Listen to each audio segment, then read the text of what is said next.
খুঁজে খুঁজে মই সুৰৰে বাট গীত কথাৰে আন্ধাৰ ফাৰি খবদৰ পথাৰ খনি জোনা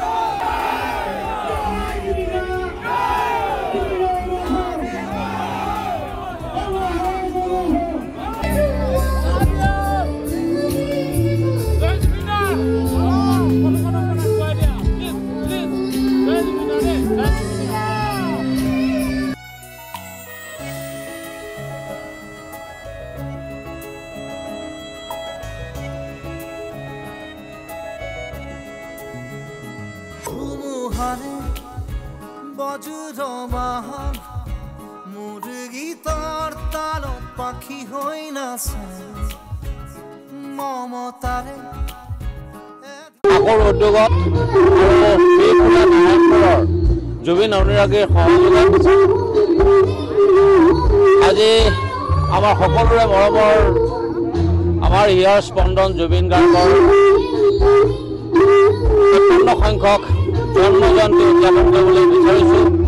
আমি বিহপুৰীয়া নাৰায়ণপুৰবাসীয়ে অন্তৰত বহুত বেদনা লৈ মনত বহুত কষ্ট লৈ আমি এই জন্ম জয়ন্তী উদযাপন কৰিবলৈ ওলাইছোঁ।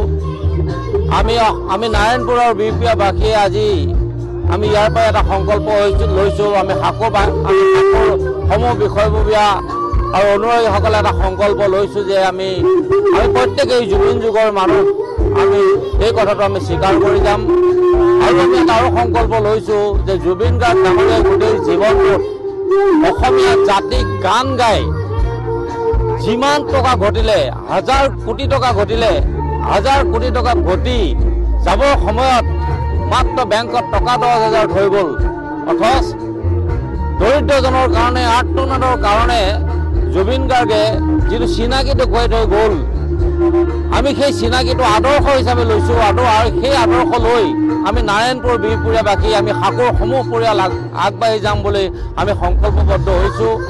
আমি অতি দুখেৰে আজি এই জুবিনবিহীন এটা জন্ম জয়ন্তী উদযাপন কৰিছোঁ। তাৰ কাৰণে আমি শোকত ভাগি পৰিছোঁ। আমি সকলো শোকমান হৈছোঁ আমাৰ বিহপুৰীয়া নাৰায়ণপুৰবাসী।